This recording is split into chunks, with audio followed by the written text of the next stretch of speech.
തേരിനെ കുറിച്ച് ഒന്ന് പറഞ്ഞു കൊടുക്കാവോ? തേരിനെ കുറിച്ച് പറയാ വെച്ചാൽ ഇത് നിർമ്മിച്ചിരിക്കുന്നതെന്ന് പറയുന്നത് ഇലക്ട്രോണിക് ഡിവൈസ് അങ്ങനത്തെ സംഭവങ്ങളൊന്നുമില്ല. എല്ലാം മരത്തടിയും കാര്യങ്ങളൊക്കെ വെച്ച് എല്ലാം നിർമ്മാണം ചെയ്തിരിക്കുന്നതാണ്. അതുകൊണ്ട് ഇപ്പോൾ ഇതിൻ്റെ മെയിനായിട്ടുള്ള കാര്യം എന്താ വെച്ചാൽ കാശിപാതി കൽപ്പാത്തി എന്നാണെന്ന് പറയാറുള്ളത്. അപ്പോൾ അതിൻ്റെ ഒരു ചടങ്ങിന് വേണ്ടിയിട്ടാണ് ഈ 4-5 തേരും കൂടി വരുന്നത്. ശരിക്കും പറഞ്ഞാൽ വിശാലാക്ഷി അമ്പലം ഉണ്ടല്ലോ, അതാണ് ഇവിടെ മെയിനായിട്ടുള്ള അമ്പലം. അതിൽ നിന്നാണ് ശരിക്കും പറഞ്ഞാൽ ഇത് പുറത്തേക്ക് വന്നത്. ഈ കൽപ്പാത്തി രഥോത്സവം പുറത്തേക്ക് വന്നത് അതുകൊണ്ടാണ്.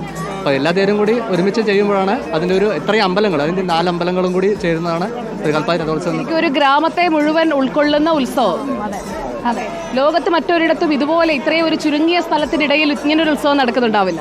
അതുണ്ടാവില്ല. ഏകദേശം 600 കൊല്ലം പഴക്കമുണ്ട്.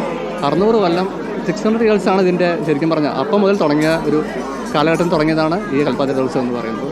ഞാൻ കൽപ്പാത്തിക്കാരനൊന്നുമല്ല, പക്ഷേ ഞാൻ അറിയപ്പെടും. പക്ഷേ ഇവിടെ വന്നു കഴിഞ്ഞാൽ കൽപ്പാത്തിക്കാരനായി. അതെ, തീർച്ചയായും. എന്താ വെച്ചാൽ നമ്മൾക്ക് ഈ ഉത്സവങ്ങളാണ് നല്ലത്. നമ്മുടെ നാട്ടിൽ എന്ന് പറഞ്ഞ ഇങ്ങനത്തെ ഉത്സവങ്ങളാണ് നമുക്ക് ഒരു നല്ല ഹാപ്പിനെസ്സും നല്ലൊരു മൈൻഡ് റിഫ്രഷ്മെൻറ്റും തരുന്നതൊക്കെ ഇത് തന്നെയാണ്. അപ്പോൾ അതിനോട് നമ്മൾ എല്ലാവരും കൂടി മിങ്കിൾ ചെയ്യിപ്പിക്കുമ്പോൾ കുറച്ചും കൂടി ആ ഉത്സവത്തിന് ഇനിയും നല്ലൊരു പ്രതീക്ഷയും കിട്ടും.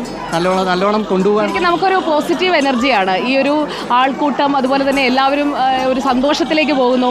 ഇതുവരെ മറ്റെന്തൊക്കെ ടെൻഷൻ ഉണ്ടെങ്കിൽ അതൊക്കെ മാറി എല്ലാവരും ഉത്സവത്തിലേക്ക് മാറുന്നല്ലേ? റിലേഷൻ എല്ലാവരും വരിക, ഗസ്റ്റുകൾ. എനിക്കൊരു കുടുംബ സംഗമം പോലെയാണ്. ഇന്നിപ്പോ ചേച്ചി അനിയത്തി ഒന്നിച്ച് വരുന്നത്. ഞങ്ങൾ എല്ലാവരും ഇവിടെ തന്നെയാണ്. അപ്പോൾ ശരിതാ, നമ്മുടെ ഫ്രണ്ട്സിനെയും എല്ലാവരും ഈ തേര് ടൈമിലാണ് എല്ലാവരും കാണാനൊക്കെ പറ്റണത്.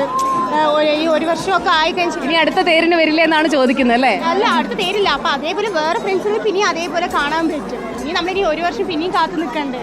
അതുകൊണ്ട് അതാണ് തേരെന്ന് പറയുന്നത്. ഇവിടെ ഒരു ഉത്സവം മാത്രമല്ല, ആളുകളുടെ കുടുംബങ്ങളിലേക്ക് പലയിടങ്ങളിലായി ജോലിക്കും ഒക്കെയായി പോയവർ, വിവാഹം കഴിച്ചു പോയവർ, അവരൊക്കെ തിരിച്ച് തേരിൻ്റെ അന്ന് കുടുംബത്തേക്ക് വരും അല്ലേ? എന്തായാലും തീർച്ചയായും വരും. എല്ലാ വർക്കേഴ്സും ഫ്രണ്ട്സും എല്ലാവരും മുന്നോട്ട് എത്തിക്കോളും. ഇന്നും നാളെയൊക്കെ ആയിട്ട് തേര് ദിവസങ്ങളിലും എല്ലാ ദിവസങ്ങളിലും എല്ലാവരെയും കണ്ടുമുട്ടും. അപ്പോൾ എല്ലാവരും തമ്മിൽ കണ്ടുമുട്ടുന്നു. നമ്മളും പുതിയ മനുഷ്യരെ പരിചയപ്പെടുന്നു. പാലക്കാടിൻ്റെ സ്നേഹം അറിയുന്നു.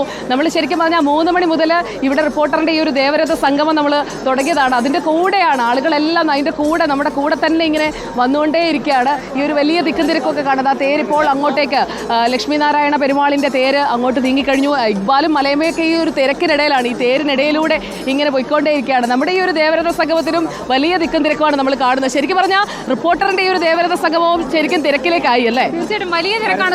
പരസ്പരം കാണാൻ കഴിയാത്ത തിരക്കിലേക്ക് മാറിയല്ലേ? സുചി, നമ്മളിപ്പോൾ കണ്ടില്ല, ഈ തേര് ചെന്ന് അവസാനിക്കുന്നത് നമ്മുടെ കുണ്ടമ്പലത്തിന്റെ മുന്നിലാണ്. വിശാലാക്ഷി സമേത സ്വാമിയുടെ മുമ്പിലാണ്. എങ്ങനെയുണ്ട് ഉത്സവം? എങ്ങനെയുണ്ട്? അപ്പൊ ഉത്സവം ഉഷാറാണ്. തേരിനൊപ്പം എത്തുന്ന ഒരു ജനസമൂഹത്തെയാണ് നമ്മൾ കണ്ടുകൊണ്ടിരിക്കുന്നത്. ഇവിടെ വിളിക്കുന്നുണ്ടോ? ഇവിടെ തേരിന് ജയ് വിളിക്കുകയാണോ? പിന്നല്ലാണ്ട്. തേര് വലിക്കാൻ പോയോ? വലിക്കാൻ പോയിട്ട് വന്നതാ. അപ്പൊ തേര് പോകുമ്പോഴേക്ക് എന്തായി വിളിച്ചു കൊടുക്കുന്നത്? ഒന്നുകൂടി നമ്മുടെ പേര്. അപ്പൊ ഇപ്പൊ ലക്ഷ്മീനാരായണ പെരുമാളാണ് പോയത്. അപ്പൊ എന്താ വിളിക്കുക? ലക്ഷ്മീനാരായണ പെരുമാൾക്ക് ജയ്.